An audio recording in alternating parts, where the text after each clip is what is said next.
कल जो पैराग्राफ अंत में हुआ था, जो लेख चल रहा है, कल प्रारंभ हुआ शरणागति, उसका पैराग्राफ जो कल अंत में हुआ उसको पढ़ के आगे बढ़ते हैं। जिसमें कहा मौसी जी ने कि प्रत्येक मानव का झुकना भी आसान नहीं, और जो झुक गए उनका तेरे चरणों से उठना भी आसान नहीं। वे रस पा गए चरणों का, तेरा प्यार भाव उनके हृदय में हिलोरे मारने लगा। झुकने वाले ही इस रस को पाते हैं। जिन्होंने शरणागति न ली वे कैसे मुक्त हो सकते हैं अनेक चिंताओं से, दुविधाओं से, सांसारिक बंधनों से। तेरे चरणों के भाव में रहने वाले मुक्त होकर विचरण करते हैं। यह उनका धन है, साधन है, सब कुछ है। चरण में रहने वालों के जीवन में अन्य साधन, जप तप इत्यादि की प्रधानता नहीं रहती। और यही भाव लिया गया था कि झुकना आसान नहीं होता है, क्योंकि किसी न किसी रूप में हर कोई अपने आप को कुछ न कुछ समझता ही है। तो कुछ गिने चुने लोग ही होते हैं जो झुक पाते हैं चरणों में, और जो वास्तव में झुक गए, पूरी तरह अपने मन प्राण से, पूरी गहराई से प्रभु के चरणों में झुक गए, चरण की शरण ले ली, उसके बाद वो वहां से हटते भी नहीं है। उनका सर उठाना भी असंभव हो जाता है, यानी उनका अहंकार आ ही नहीं सकता फिर से। और यदि अहंकार आता है तो यही समझना चाहिए कि अभी पूरी तरह से झुके नहीं है चरणों में। तो जो झुक गए चरणों में ही, जिनको स्थान मिल गया और वही उसकी चरण रज बनकर जीवन बिता रहे हैं, तो स्वाभाविक है चरणों का रस भी उनको ही मिलता है। उसके चरण कमल हैं और यह मन भंवरा है जो उन चरणों का रसपान करता रहता है। और उसके प्यार में हमेशा हृदय में तरंगे उठती रहती हैं, भाव की तरंगे उठती रहती हैं, और एक ऐसे रस की अनुभूति होती है।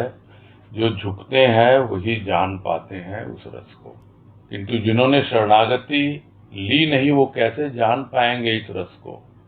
वो कैसे मुक्त होंगे जिन चिंताओं में घिरे हुए हैं?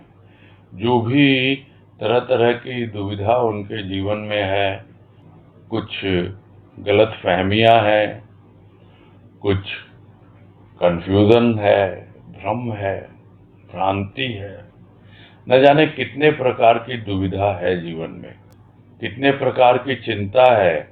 और सांसारिक बंधन, वो तो हर कोई अपने आप को यही अनुभव करता है कि भाई हमने चरण में शरण तो ले ली, लेकिन इन बंधनों से कैसे छूटें? तो बंधन तो भीतर से है, मन ही तो बंधन का कारण है। मन ने मान रखा है बंधन, संसार के बंधनों को, इसीलिए वो बंधन में है। नहीं तो शरण जब ले ली तो उसके बाद बंधन का कोई मतलब ही नहीं है।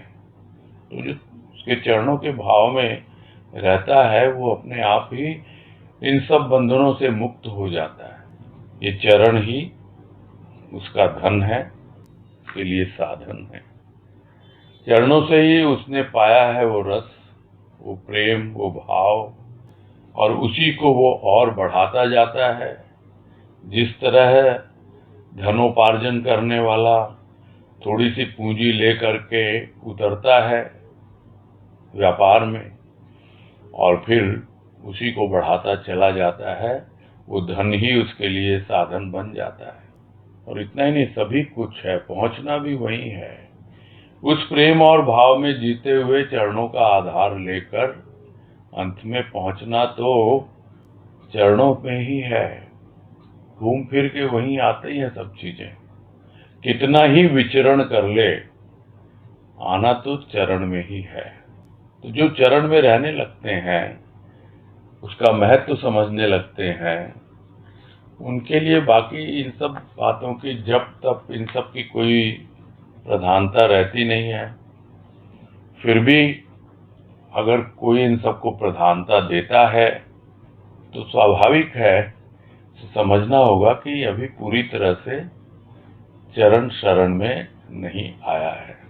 तो यही सब बातें कल हुई थी। अंत में आज कह रहे हैं, एक सुक्ति है शरणागति का भाव, कोई गुलाम होना नहीं, गुलाब की तरह खिलना है।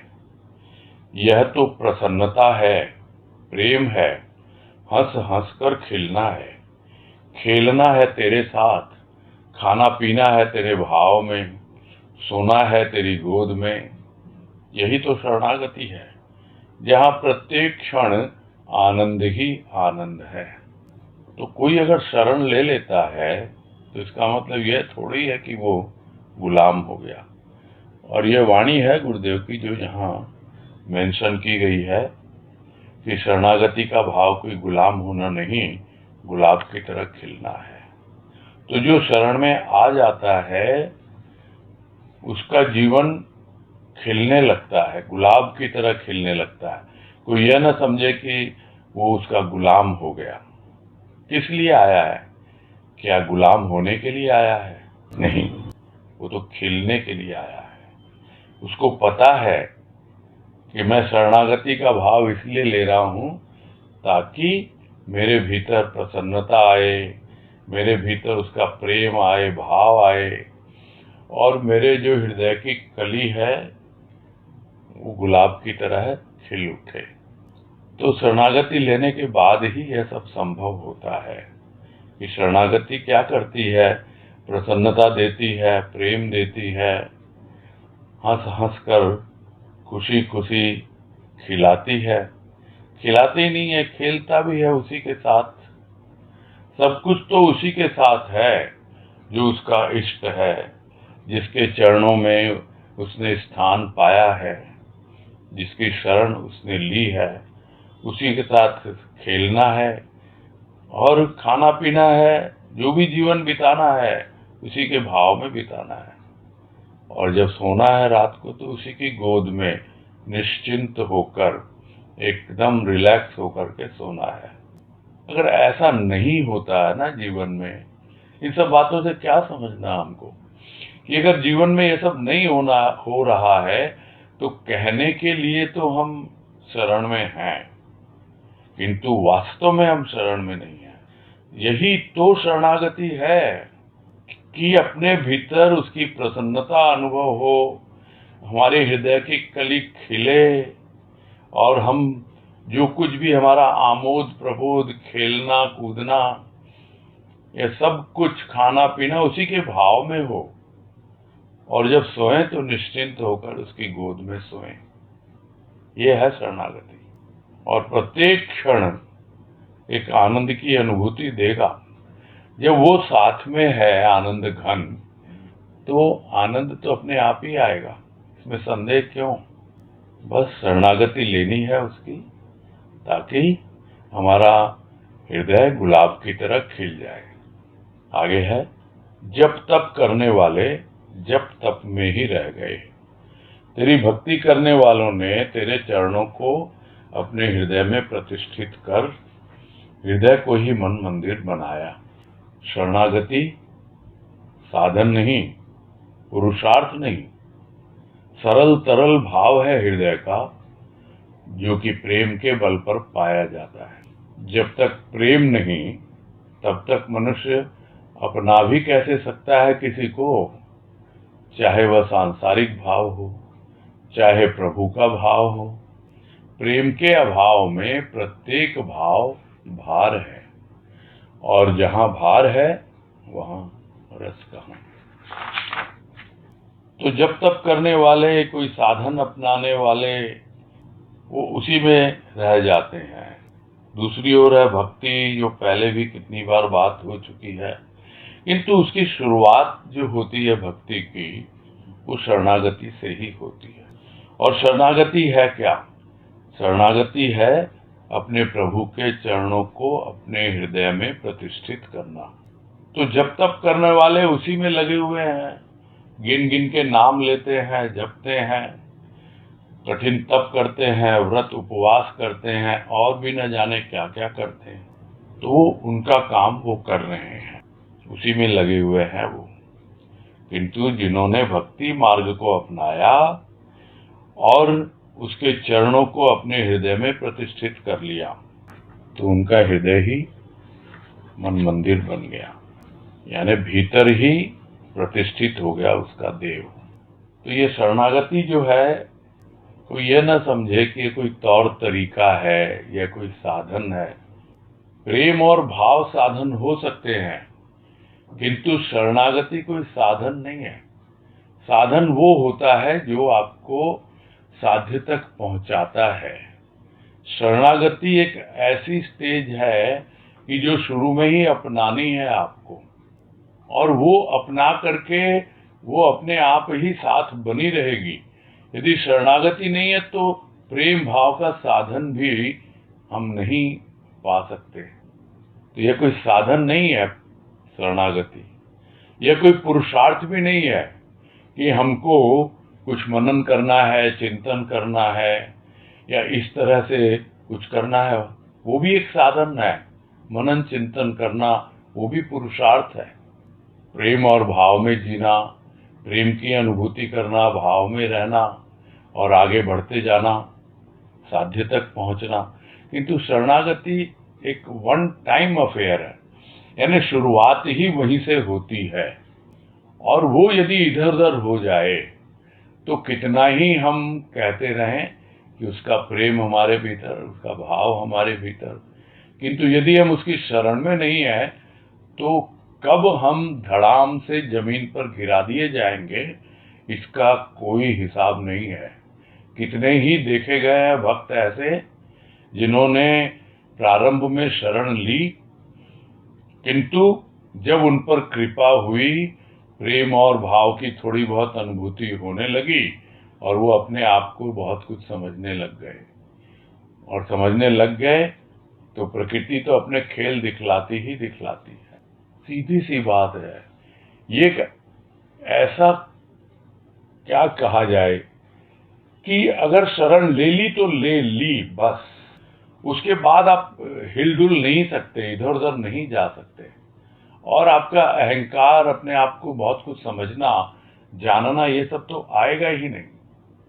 ये सब बातों का सार यही सब समझा रहे हैं इतनी देर से सुलोचना भाई, और यही समझना है कि ये कोई पुरुषार्थ नहीं है, कोई साधन नहीं है। मनन चिंतन वगैरह ये सब बाद की चीजें हैं, शरणागति बहुत शुरू में ही आ जाती है, और फिर एक ऐसा सरल और तरल भाव बना रहता है हृदय में कि जो भी प्रेम हम करते हैं प्रभु को, वो अपने आप ही हमारे भीतर बना रहता है। जो भी भाव की अनुभूति वो देता है अपनी कृपा के द्वारा, वो हमेशा बना रहता है। क्यों? क्योंकि जो उसकी शरण में है उसको ही प्राथमिकता मिलती है। कहने को तो वो सब पर दया करता है, किंतु कृपा उन पर करता है जो उसकी शरण में। यही अंतर है दया और कृपा में। इस चीज को हमेशा ध्यान में रखना चाहिए कि जो भी सरल तरल भाव हृदय में आ रहा है, हम उसे प्रेम करते जाएं, उसकी कृपा मिलती जाएगी और उसकी शरण में हम बने हुए हैं। और ये स्वाभाविक है कि जब तक आप किसी से प्रेम नहीं करोगे तो आप कैसे उसको अपना बना सकते हो, और जब उसको ही अपना नहीं बनाया तो उसके जो भाव विचार हैं, उसकी जो सोच है, उसका जो एक दृष्टिकोण है, आध्यात्मिक दृष्टिकोण, उसको आप कैसे अपनाओगे? तो ये तो चाहे दुनियादारी हो, सांसारिक भाव, उसमें भी हम देखते हैं कि जब तक हमको किसी से प्रेम नहीं होता, हम बेमन से काम करते हैं कि भाई आपने कह दिया, क्या करें भाई, हमने तो आपकी चाकरी करनी है जी। तो ये चाकरी करना नहीं है, ये कोई गुलामी नहीं है, जो पहले कहा गुरुदेव ने वाणी में। इसलिए कर रहे हैं हम ये, इसलिए कर रहे हैं कि हम अपने हृदय का पुष्प खिला सकें, और संसार में मजबूर होके करना पड़ता है। लेकिन यदि प्रेम से नहीं करेंगे तो स्वाभाविक है मजबूरी आएगी ही आएगी। अपना नहीं पाते, बेमन से काम किए जाते हैं। तो चाहे सांसारिक भाव हो, चाहे प्रभु का भाव हो, कुछ भी हो, जब तक आपको उससे प्रेम नहीं है, आप उसको अपनाते नहीं, और जब तक अपनाते नहीं हो तो फिर उसका कोई महत्व है ही नहीं। खाली बातें कर लें उससे कुछ नहीं होगा, अपनाने से होगा, अपना बनाने से होगा, और उस मार्ग पर चलने से होगा। नहीं तो फिर प्रेम के अभाव में तो भाई जो भी भाव विचार आ रहे हैं, सिर पे बोझ लेके घूम रहे हैं, ये मेरे भाव, ये मेरे विचार, रस कहाँ है उसमें? प्रभु का दिया हुआ है, ये उसी का भाव है, हल्का फुल्का है, दे रहा है ठीक, नहीं दे रहा है ठीक, तो इसका मतलब क्या मैं उसकी शरण से बाहर निकल जाऊं? नहीं, हमेशा उसकी शरणागति में बने रहना। तो जहां भार है तो स्वाभाविक है वहां रस है ही नहीं। आगे कह रहे हैं, शरणागति भी प्रेम का ही एक रूप है। भक्त केवल अहंकार ही अर्पित नहीं करता प्रभु के चरणों में, आत्मसमर्पण कर देना भी महाप्रसन्नता का कारण बनता है। देखकर प्रफुल्लित होता है हृदय, देता है अनेक भाव विचार, और पाता है प्यार, प्रभु की ज्योति, जो ज्योति जीवन भर जलती रहती है। श्वासों के साथ भावों का संपर्क हो जाता है। तो स्वाभाविक है, शरणागति ली है और प्रेम आया है भीतर में। प्रेम किससे है? प्रभु के चरणों से। चरण शरण, शरण चरण, ये दोनों एक दूसरे से जुड़े हुए हैं, और जुड़े हुए इसीलिए हैं क्योंकि प्रेम है। जब दोनों में प्रेम है, शरण है और चरण है, दोनों में प्रेम है, इसलिए दोनों एक दूसरे से जुड़े हुए हैं। तो ये शरणागति भी प्रेम जागृत करती है। ये धीरे धीरे, जैसे भक्त पहले अपना अहंकार अर्पित करता है प्रभु के चरणों में, तो उसका प्रेम और बढ़ता चला जाता है। पहले भी बात आई कि प्रेम और अहंकार दोनों एक साथ रह ही नहीं सकते। तो प्रेम आता है जैसे जैसे अहंकार दूर होता है, और स्वाभाविक है जिससे प्रेम करता है उसको अपना सर्वस्व मानता है, और उसी के सामने आत्मसमर्पण होता है। और यह जब होता है तब जाकर के उसे वास्तविक आनंद आता है, जिसको यहाँ कहा गया महाप्रसन्नता का कारण बनता है। तो यहाँ यही समझाना चाह रहे हैं कि सिर्फ चरण पकड़ के बैठने से नहीं होता है। प्रभु से प्रेम करना है, उसके चरणों से शुरू करेंगे। और जिस तरह उदाहरण पहले भी आया कि बालक है, बालक को गोद में उठा लेती है माँ, वो चरण में रहने नहीं देती है, उसी तरह है प्रभु अपने आप अपना प्यार देता है, गोद में उठाता है। और जब वो पूरी तरह समर्पित हो जाता है तो कितना उसे आनंद आता है, और सब कुछ देकर उसका हृदय जो भी मिलता है, देने वाला दे रहा है, प्रफुल्लित होता चला जाता, आगे बढ़ता चला जाता है। न जाने कितने निरर्थक भाव विचार लेके ढो रहा था, सिर पर बोझ था। जो भाव था कौन सा था? दुनियावी भाव, उसका भार था, और वो भार लेकर चल रहा था। तो वो सब दे देता है प्रभु को, उसके चरणों में डाल देता है, और बदले में क्या मिलता है? उसको प्यार मिलता है। उसके हृदय में एक प्रेम की ज्योति जलती है, और वो ज्योति जीवन भर जलती ही रहती है। क्यों? क्योंकि उसको जलाने वाला हमेशा उसके साथ रहता है, उसके श्वासों के साथ रहता है। उसके श्वासों में भावों का आवागमन बना रहता है, आवन जावन लगी रहती है। भाव आते हैं श्वासों से, और भाव दूर होते जाते हैं, कुछ करना ही नहीं पड़ता।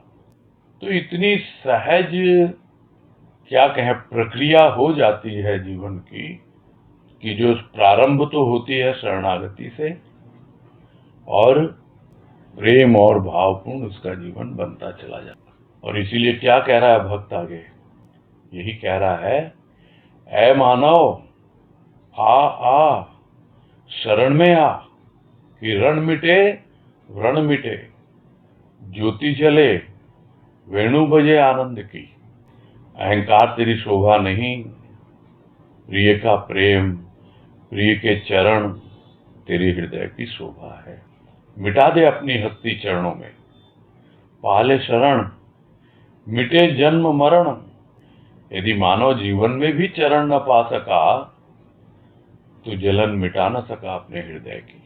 जीवन भर जलता रहा चरणों के अभाव में। तो आह्वान कर रहे हैं सबका, बुला रहे हैं, आओ आओ प्रभु की शरण में आओ। जितने भी तुम्हारे भीतर द्वंद्व है विचारों के, जितने भी भीतर में रण हैं, वो सब मिट जाएंगे। और जितने भी चोट खाए हुए हो तुम दुनिया से, और वो चोट नहीं है, वो घाव बन गए, अब व्रण बन गए। व्रण मतलब घाव। वो घाव वो सब मिट जाएंगे, अपने आप ठीक हो जाएंगे सब। शरण में आ जाओ। और इतना ही नहीं, ज्योति जलेगी भीतर प्रेम की, वेणु बजेगी, बांसुरी बजेगी भीतर आनंद की। बैठा है अहंकार में, झुकना नहीं चाहता, ऊपर से दिखाता है झुका।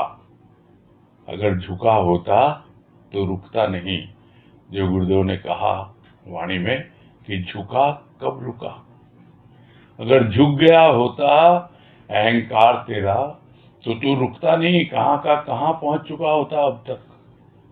तो ये अहंकार है, शोभा नहीं देता तेरे को। तो क्या शोभा देता है? प्रिय का प्रेम, प्रिय के चरण। उसी से तेरा सौंदर्य है, उसी से तुम्हारी शोभा है। तो मिटा दे अपनी हस्ती को। क्यों बार बार अहंकार की बातें आती है? शरण पाले, चरणों की शरण पाले। और अगर मिल गई एक बार और बढ़ गया तू आगे और कभी रुका नहीं, तो अपने आप ही यह जो जन्म मरण का चक्र है ये मिट जाएगा। और इसके विपरीत यदि इस मानव जीवन में भी शरण नहीं पा सका और उन चरणों के स्पर्श से अपने हृदय की जलन नहीं मिटा सका, तो फिर क्या है तेरा जीवन? क्या है मानव जीवन? तू तड़पता रहेगा, जलता रहेगा इन चरणों के अभाव में, क्योंकि ये चरण ही है जो इतने शीतल हैं, जो हर तरह की जलन को दूर कर देते हैं। और उस बात को ही आगे समझा रहे हैं कि चरणों की महिमा सुनी कि चरणों से गंगा निकली। चरणों में जादू है जिसने पत्थर को भी सजीव बना दिया। केवल महिमा ही सुनी, चरण की शरण का भाव अपना न सका। चरण स्पर्श पाता तो शीतल होता हृदय, झंकृत होते हृदय के एक एक भाव, जाग जाते, बार बार बलिहार जाते चरणों पर। तो चरणों की महिमा तो बहुत सुनी है। इन्हीं चरणों से तो गंगा निकली है, विष्णु के चरणों से निकली गंगा। और इतना वेग उसमें कि एकमात्र महेश ही उसको संभाल सकते हैं। और उन्होंने अपनी जटा में धारण किया उसको, उसके वेग को। तो चरणों से निकली गंगा, कितना वेग है उस गंगा में। अगर एक बार आ जाए ना हृदय में, पूरी बाढ़ आ जाए, सब कुछ बहा के ले जाए। जितने तेरे संस्कार हैं, जितनी उल्टी सीधी तेरी बातें, विचार, भाव, जो कुछ भी, सब बहा के ले जाए ये चरणों से निकली हुई गंगा। तो महिमा सुनने से नहीं होता है, चरणों का आधार लेना है, चरण में शरण लेनी है। यह भी सुना कि चरणों में जादू है। जो अहिल्या पत्थर जैसी पड़ी थी उसको भी सजीव बना दिया उसी विष्णु ने, जो राम का अवतार लेकर आया। पत्थर सा हृदय, उसके ऊपर जब चरण पड़ते हैं तो वो निर्जीव पत्थर, उसमें सजीवता आ जाती है, पिघल जाता है, मोम हो जाता है। और मोम ही नहीं होता, वो चरणों का जो भी एक स्पर्श की अनुभूति रोम रोम में पहुंचती है। इतना कोमल हो जाता है हृदय। तो यह अवस्था होती है जब चरणों के जादू को अनुभव करता है। तो ये सब तो सुना है, तो महिमा सुनी है, भाव यदि अपना नहीं सका तो फिर जलता ही रहेगा। अगर स्पर्श पाता तब मालूम पड़ता कि शीतल है मेरा हृदय। तो और एक से एक छोटे छोटे भाव भीतर झंकृत हो रहे हैं, किस किस रूप में जाग रहे हैं और मुझे जगा रहे हैं, आगे बढ़ा रहे हैं। बार बार अपने प्रभु पर बलिहारी जाता है, कृतज्ञ हो जाता है, बार बार झुकता है चरणों में। क्या जीवन होता। और ऐसा नहीं है, ऐसा जीवन है नहीं भक्तों का, है तभी तो वो अपने अनुभव व्यक्त कर रहे हैं। और यदि नहीं है तुम्हारा तो खाली सुनने से नहीं होगा, उसकी ओर आगे बढ़ना होगा, अपनाना होगा उसको। आगे कह रहे हैं, किसी अन्य का अनुभव अन्य व्यक्ति को क्षणिक सुख दे सकता है, स्वयं का अनुभव तो हृदय की गतिविधि बदल देता है। जब प्राणी प्रभु शरण में जाता है तभी जान पाता है शरणागति के आनंद को। कह सकता है कोई भी, भाई आप जो लिख रहे हो, आप जो बोल रहे हो, या और जो भी भक्त कहते हैं वो उनका अनुभव है, सुनते हैं हम बहुत अच्छा लगता है, पढ़ते हैं हम बहुत अच्छा लगता है, बहुत सुख मिलता है। लेकिन वो सुख क्या है? वो तो क्षणिक सुख है। तो किसी अन्य का अनुभव किसी अन्य व्यक्ति को वो तो क्षणिक सुख ही दे सकता है, किंतु हाँ, यदि आप उससे प्रेरणा लें और यदि आपके भीतर भी वो चाव जागे, वो भाव जागे, चरण में शरण लेने का, चरण स्पर्श का, कुछ ऐसा अनुभव पाने का, तब वो अनुभव आपको जब मिलता है तब खुद ही अनुभव करेंगे कि आपकी गतिविधि बदल गई है। फिर कोई दूसरा पूछेगा भी आपको कि अरे पहले तो आप ऐसे थे, पहले तो आप वैसे थे, तो क्या आप उसको समझाने जाएंगे कि देखो भैया, मैंने अपना क्या कहें, अपने प्रभु के चरणों में शरण ले ली है, इसलिए मेरी गतिविधि बदल गई है? ये क्या, ये फिर अहंकार प्रदर्शन। आप तो अपना जीवन जियोगे, उनको प्रेरणा मिलती है, अच्छी बात। आपका अनुभव कुछ सुनना चाहते हैं, जानना चाहते हैं, अच्छी बात। किंतु आपको दिखाना नहीं है कि देखो मेरी गतिविधि बदल गई। और फोर्सफुली, जोर जबरदस्ती कोई कर भी नहीं सकता। सब सुनते होंगे, हम में से बहुत से लोग, कई बहनों ने मुझसे प्रश्न किया भी था, याद आता है कि भैया घर जाते हैं, कुछ भी थोड़ा ऊंच नीच हो जाता है तो फिर घर में बोलते हैं लोग कि क्या सत्संग करती हो, तुम्हारी वही गतिविधि दिख रही है अभी भी, वैसे ही तो है, क्या प्रभाव पड़ा सत्संग का तुम्हारे ऊपर? तो क्या उनको दिखा नहीं सकते हैं, हम बता सकते हैं कि हमारे ऊपर क्या प्रभाव पड़ा? समझ ही नहीं पाएंगे वो। यदि वास्तव में आप में कोई परिवर्तन हुआ है, यदि वास्तव में आपने अनुभव किया है, तो भीतर की गतिविधि बदलती है। बाहर बदले या न बदले, उसका दिखावा नहीं करना, अन्यथा नहीं दिखाना। हाँ, आप शरण में आ गए, प्रभु की शरण में, आपने जान लिया, पहचान लिया, अनुभव कर लिया, शरणागति का क्या आनंद है, यह आपका अनुभव है। आपका अनुभव दूसरे को क्या प्रमाण दोगे उसका? आपका अनुभव तो आपके लिए प्रमाण है। हाँ, आपको उसका प्रमाण मिल जाता है कि किसी अन्य व्यक्ति का अनुभव सुन करके आपने प्रेरित होकर उसको अपनाया और आपको भी सद्गुरु की कृपा से वो अनुभव हो रहा है। तब आपको कोई प्रमाण की आवश्यकता नहीं होती। ये अरे ऐसा अनुभव तो इस भक्त को हुआ था, मुझे तो नहीं हो रहा। किंतु जब आपको होने लगेगा तो फिर आपको लगेगा हाँ भाई, सही कह रहे थे, कुछ भी गलत नहीं था इसमें। तो जब जाता है शरण में, उसको अनुभव मिलता है, तभी जान पाता है वो सब बातों को, कितना आनंद है, कितना प्रेम है, कितना भाव है। आगे है, शरणागति में मैं कहाँ, तू ही तू है। मैं के बोझ को मिटाना ही तो शरणागति है। प्रत्येक कर्म होते रहते हैं, किंतु केवल निमित्त मात्र ही रहता है करने वाला। उन कर्मों के अंदर तो वह छिपा है जिसकी शरण में वह है। पूर्ण भाव चाहिए, विश्वास चाहिए, तभी शरणागति का आनंद जाना जा सकता है। विचारों की उधेड़-बुन शरणागति का अभाव है। स्थिरता भाव में है, विश्वास में है। पूर्णता भाव में है, कल्पना में नहीं।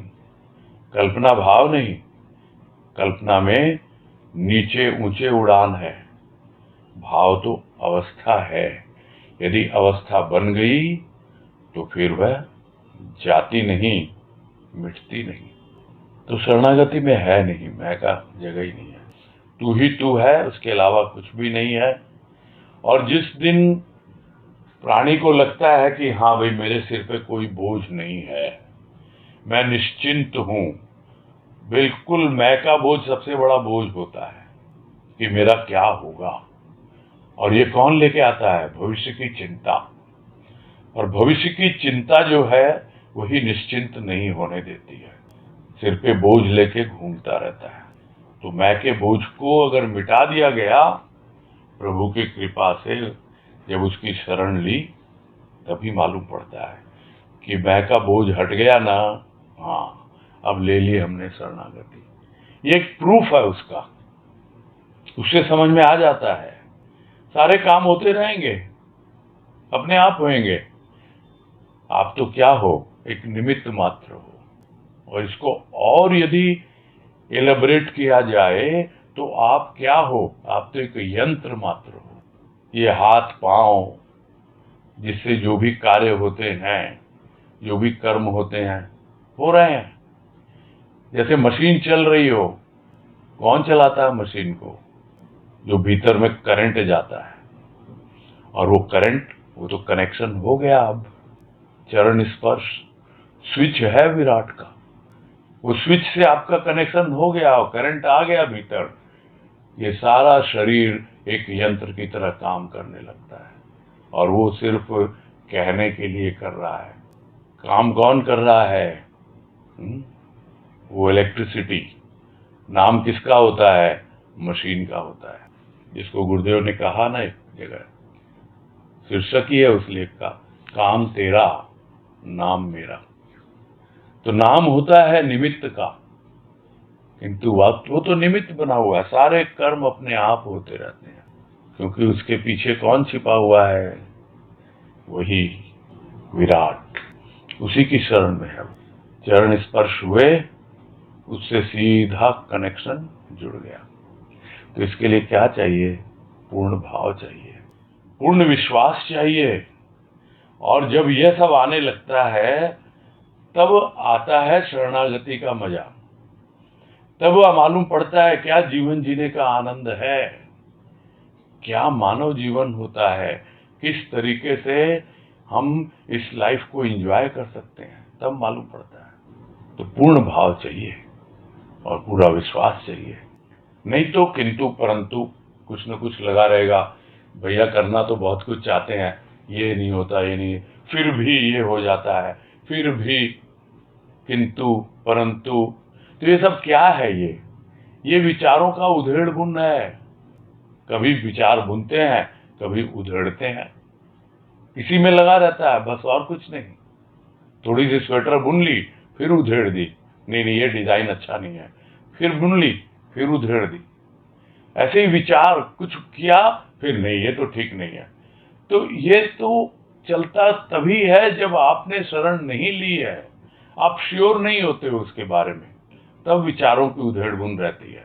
और नहीं तो शरणागति ले ली, बस करने वाला कर रहा है, करवा रहा है, रिलैक्स होकर जी रहा है आराम से। तो ये विचारों की उधेड़-बुन जो है ना, इसी कारण है, क्योंकि अभी शरणागति का अभाव है। तो स्थिरता कहाँ से आएगी? शरणागति से। स्थिरता कहाँ से आएगी? विश्वास से। और फिर इसके भाव में जीते रहो। धीरे धीरे पूर्णता की ओर बढ़ते चले जाएंगे, और नहीं तो उधेड़ बुन में लगे रहेंगे, कल्पना में उड़ते रहेंगे, ऊपर नीचे नीचे ऊपर। जैसे पक्षी उड़ता है, ऊपर फिर नीचे फिर नीचे फिर ऊपर, ऐसे ही उड़ते रहेंगे कल्पना में। किंतु भाव में इस तरह नीचे ऊपर नहीं उड़ना है। वो तो एक अवस्था बना देता है भाव, एक ऐसी स्थिति बन जाती है, एक ऐसी अवस्था बन जाती है कि फिर कल के बारे में सोचता ही नहीं। जो बात अभी शुरू में हो रही है, इसी पैराग्राफ के शुरू में, कि वो कल की सोचता नहीं, भविष्य के बारे में कुछ भी नहीं, निश्चिंत है, बोझ है ही नहीं उसके सिर पर। कल्पना है क्या? कल अपना, अपना मतलब मैं, मेरा, कल, यही तो कल्पना है, और कोई कल्पना नहीं है।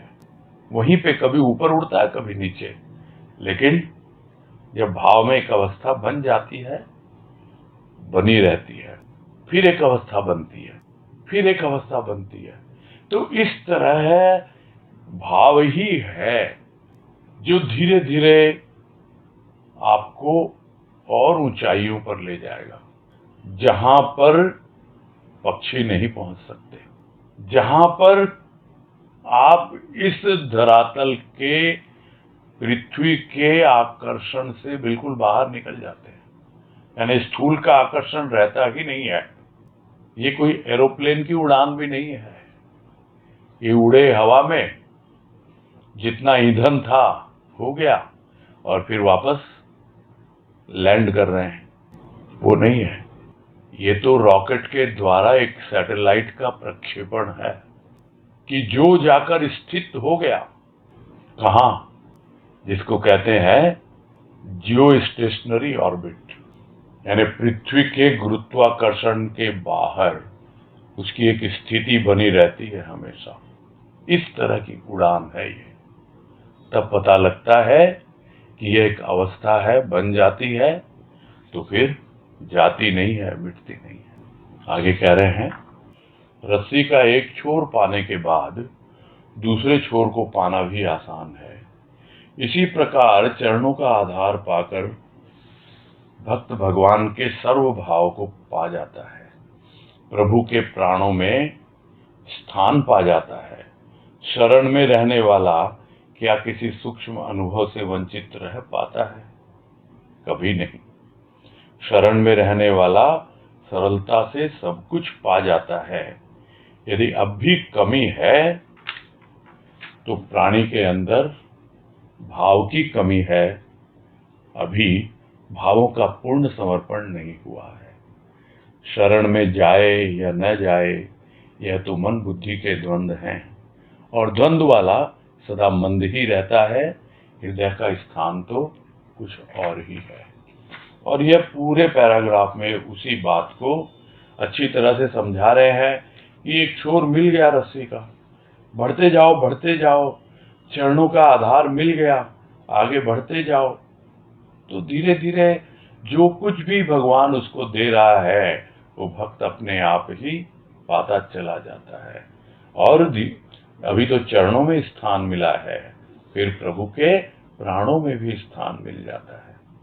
वो किसी भी प्रकार के सूक्ष्म अनुभव से वंचित नहीं रहता है। सब कुछ बड़ी आसानी से प्रभु की कृपा उसको मिलती रहती है और पाता चला जाता है।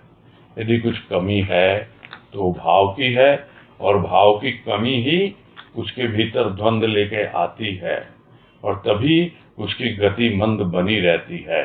और नहीं तो पूर्ण समर्पण यदि हो गया भावों का, तो फिर कोई मतलब ही नहीं है, आगे बढ़ता चला जाएगा। द्वंद्व यही रहता है, शरण में जाऊं न जाऊं, और जाऊं तो कितना गया है नहीं गया है इसको मालूम। हृदय से जाओ और बिल्कुल पता लगेगा खुद को कि शरण में है।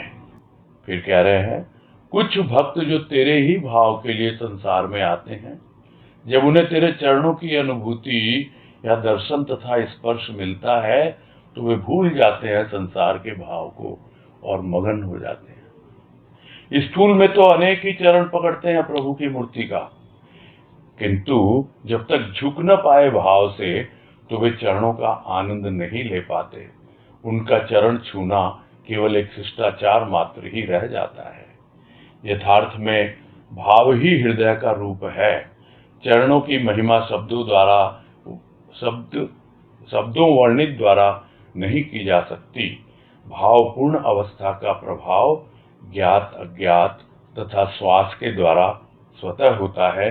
उसके लिए कोई अभिनय नहीं करना पड़ता। और उन्हीं सब बातों को बार बार समझाने का प्रयास किया जा रहा है कि कुछ भक्त हैं जो जान लेते हैं शुरू में ही कि भाई हमें क्या चाहिए संसार में, कि चरणों की अनुभूति चाहिए, और उसी भाव को लेकर के चलते हैं और उनको स्पर्श भी मिलता है चरणों का, और वो अनुभूति भी मिलती है जिसे हम सूक्ष्म में दर्शन कहते हैं। और फिर वो भूल ही जाएंगे ना। मानवीय बात है कि वो संसार की बातें सब भूल जाते हैं। जो पहले भी है, कोई बंधन ही नहीं है उनको, आराम से मगन होकर जीवन जीते हैं। तो दुनिया का क्या हाल है, स्थूल में तो पकड़ लेते हैं चरण, किसी मूर्ति का, किसी व्यक्ति का, किंतु भीतर से नहीं झुक पाते हैं, वो चरणों का आनंद ले नहीं पाते। वो एक शिष्टाचार है चरण स्पर्श करना। और आजकल तो चरण स्पर्श भी नहीं करते लोग, ऐसे ही बस बड़े हैं, थोड़ा सा ऐसे गर्दन झुका दी। बहुत से लोग तो गर्दन भी नहीं झुकाते, हाथ उठा करके बस थोड़ा सा अपने छाती तक ले आते हैं कि हाँ जी हमने प्रणाम कर लिया। तो झुकना तो भूल ही गए हैं सब। क्या बताया जाए, हृदय में वो भाव होना चाहिए, नहीं तो ये सब शिष्टाचार ही निभाते जाएंगे। तो कितनी महिमा गाई जाए चरणों की। चरणों की बात इसलिए की जाती है क्योंकि बिना चरणों के शरण नहीं मिलती। बिना चरणों में स्थान मिले भाव की अवस्था आगे नहीं बढ़ती है, पूर्ण अवस्था का पता ही नहीं लगता। और जब भावपूर्ण अवस्था का प्रभाव होने लगता है, तब जो पहले भी बात आई कि अपने आप श्वासों की आवन जावन में, ज्ञात में अज्ञात में, अपने आप ही वो उसको अनुभव मिलता रहता है। उसको कोई अभिनय नहीं करना पड़ता। यहाँ अभिनय शब्द लिया है यानी ड्रामा। यहाँ मेन जो मुझे समझ में आ रहा है, उद्देश्य इनका ये है कि आप श्वास प्रश्वास ऐसे लो, ऐसे छोड़ो, इस नाक से लो, उस नाक से छोड़ो, इतनी देर रखो, इतनी देर छोड़ो। ये सब ये ऊपरी अभिनय है। ये कोई चरण शरण नहीं है, शरणागति नहीं है ये। तो यह बात समझाने की कोशिश यहाँ पे की जा रही है। तो कुछ करना नहीं पड़ता, ऊपरी कोई ढोंग नहीं, आडंबर नहीं। आ गए शरण में, वो भावपूर्ण अवस्था अपने आप ही बन जाती है। कोई शरण में रह के देखे तो जाने कि प्रभु चरणों का प्यार भाव कितना रसमय बना देता है जीवन को। मस्ती हस्ती मिटने पर आती है। हस्ती तो आड़ है मस्ती की। वह प्रभु ही प्रेमी को, दुखी सुखी को, सबको अपने हृदय में स्थान देता है। उसकी गोद विशाल है। तो शरण में रह के देखे। ये सब चरणों की महिमा, शरण की महिमा वही जान पाता है, अनुभव कर पाता है जो उसके चरणों में स्थान पाता है। कितना रसमय बन जाता है। देखो बार बार इन सब बातों को रिपीट कर रहे हैं इसीलिए ताकि ये अच्छी तरह हमारे भीतर जम जाए। और इसीलिए बातें रिपीट हो रही हैं, दोहराई जा रही हैं। इसीलिए थोड़ा सा लग रहा होगा आप लोगों को कि क्या इसको कुछ एक्सप्लेन ही नहीं किया जा रहा। ये कोई एक्सप्लेन की जरूरत ही नहीं है, पहले एक्सप्लेन हो चुकी है इसी लेख में। और यहाँ पर भी ये सेल्फ एक्सप्लेनेटरी है, अपने आप ही हमें स्पष्ट हो रहा है कि क्या कहना चाह रहे हैं। मालूम पड़ रहा है कि आओ भाई देखो, चरण की शरण लो, कितना प्यार मिलता है, कितना भाव मिलता है, कितना रसमय बन जाता है जीवन। क्यों रसमय बन जाता है? क्योंकि हस्ती मिट गई। हस्ती मिट गई तब मस्ती आई, नहीं तो ये हस्ती तो आड़ है मस्ती की, यानी कि बाधक है, रुकावट है। जब तक हस्ती है यानी मैं, तब तक मस्ती नहीं आएगी। सबको अपने हृदय में स्थान देता है वो प्रभु। जो उनसे प्रेम करते हैं उसकी बात अलग है, नहीं तो चाहे दुख में है सुख में है, सबको स्थान देता है, अपने चरणों में शरण देता है। और धीरे धीरे जब उसकी भक्ति आगे बढ़ती है, उसे प्रेम होने लगता है और उसका मातृ रूप समझने लगता है, तो अपनी गोद में भी उठा लेता है। उसकी गोद बहुत विशाल है, सर्वव्यापी है, महान। तो अनेक प्रकार के भाव हैं इस जीवन में, किंतु शरण का भाव सबसे महान है। अंतःकरण का मैल धुल जाता है शरण से और एक दिन उसी में समा जाता है। खोट ने स्वर्ण की कीमत कम कर दी, खोट निकला स्वर्ण की कीमत पुनः हो गई। अंतःकरण के विकारों ने मानव की कीमत कम कर दी, शिव भाव से जीवत्व भाव में ठहरा, किंतु चरण के आधार ने खोट को खत्म कर दिया। जीवन निर्मल हुआ, प्रभु का बन गया, प्रभु का भाव पाकर भक्त बन गया, भगवान बन गया। जो बनना था वही बन गया। तो सबसे महान भाव है शरण का। महान क्यों है? महान इसलिए है कि यदि शरण नहीं हो और शरणागति लेने के बाद भी अंतिम क्षण तक यदि शरणागति का भाव बना न रहे, तो सब कुछ होते हुए भी कुछ नहीं है।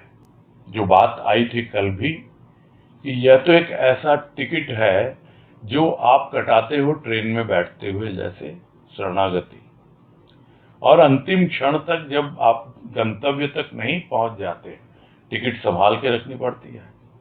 न जाने कब टिकट चेकर आ जाए, बोले टिकट दिखाओ, और बदलते भी रहते हैं बहुत से। ये जितनी स्थिति परिस्थिति है ना, ये टिकट चेकर है।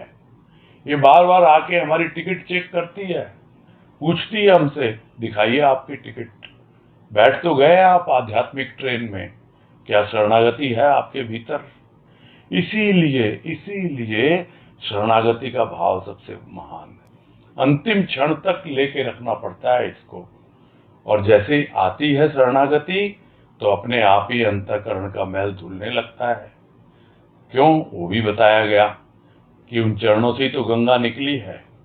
चरण आ गए भीतर, सारी गंदगी दूर, और फिर एक दिन उसी में समा जाएगा। जिन चरणों का आधार लिया, उन्हीं चरणों में समा जाता है। ये है शरणागति के भाव का महत्व, इसीलिए सबसे महान। नहीं तो क्या था जीवन में विषय विकारों का खोट था। तो जिस तरह सोने में खोट होती है, फिर उसको शुद्ध किया जाता है, शुद्ध किया जाता है तो उसकी कीमत आ जाती है। नहीं तो खोटा है सोना, भाई क्या कीमत होगी उसकी? तो अंतःकरण के विकार हैं, मानव जीवन की कीमत कुछ नहीं रही, जीव भाव में जी रहा है। और जैसे जैसे खोट दूर होती जाती है, वो जीव भाव से शिव भाव की ओर बढ़ता चला जाता है। जब चरण का आधार लेता है, तब जाकर जीवत्व से शिवत्व की यात्रा प्रारंभ होती।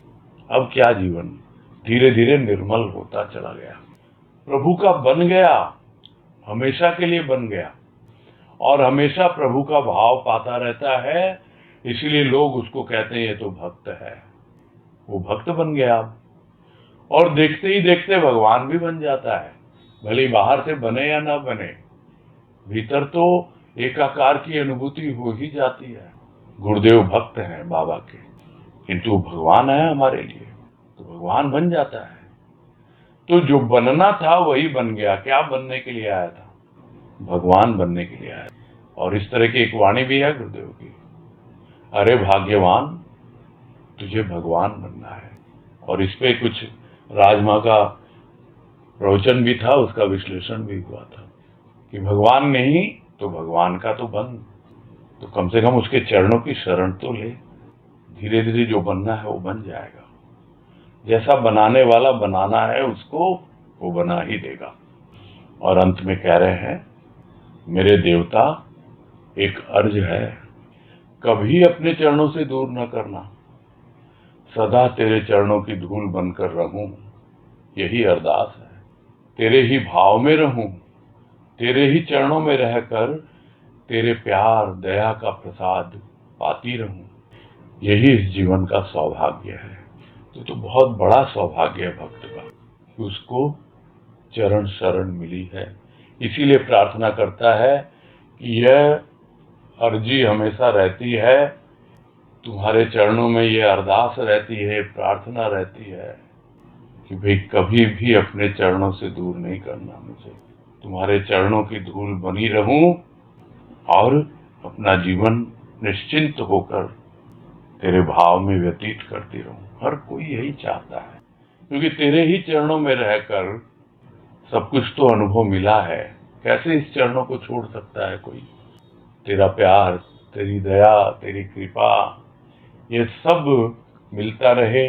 बारंबार यही प्रार्थना करता है भक्त कि यह जो मेरा सौभाग्य जगाया है तुमने, अपने चरणों में रखकर उसकी शरण देकर इसे बनाए रखना प्रभु, बनाए रखना। बस यही पूरा करते हैं। ये लेख भी यही संपूर्ण होता है। अजय बंसल। बोलिए। प्रणाम भैया। हाँ नमस्कार, बोलिए। ये जरा दया और कृपा का डिफरेंस बताएंगे क्या है? बताया तो था, शॉर्ट में बताया है। वो इस लेख से कोई उसका संबंध नहीं है। वैसे बात चल पड़ी इसलिए बताया कि दया तो वो प्राणी मात्र पर करता है और कृपा अपने भक्तों पर करता है जो उसकी शरण में है। ये कोई कहीं पढ़ा हुआ नहीं है, अपनी ही क्या कहें, अनुभूति कह लें या उसकी कृपा है। वो किसी ने पूछा था कभी, कई साल हो गए, कि भैया दया और कृपा में क्या अंतर है, तो ये बात आई थी सामने। ठीक है, क्लियर है? कृपा मतलब भक्ति हुई, कृपा विशेष अवस्था होती है दया की। अब उसके ऊपर एक स्टोरी भी है, फिर कभी फुर्सत से सुना दूंगा आपको। ठीक है भैया। ठीक है, प्रणाम। हाँ हरिओम। माला पोद्दार। भैया जी। हाँ हरिओम। कल आप कुछ पूछ रहे थे। हाँ का उत्तर मिल गया। मिल गया ना? हाँ वही मैंने कहा कि अभी आया नहीं है, आएगा तो मालूम पड़ जाएगा आपको। आपने जो आज समझाया उससे मुझे मेरे क्वेश्चन थे आपको। चलो ठीक है, अच्छी बात है, कृपा है गुरुदेव की। ठीक, हाँ हरिओम। हाँ नीतू गुप्ता। हरिओम जी। हाँ हरिओम। हेलो। हाँ बोलो बोलो। हेलो। हाँ बोलिए। हाँ, जैसे इसमें बात आई अंतिम समय तक टिकट संभाल के रखना पड़ता है, तो इससे यही मेरे को समझ में आ रहा है कि जब भी कोई भी परिस्थिति आए तो अपने आप को उसको हर पल समर्पित करते रहना है, यही भाव है। हाँ उसकी शरण में है। देखो क्या है, सुरक्षा कवच है शरणागति, है ना?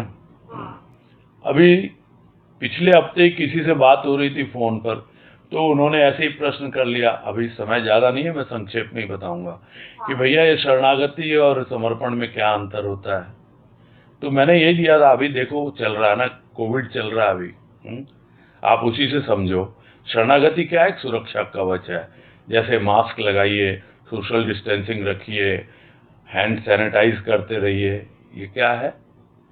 ये शरणागति है। और समर्पण क्या है?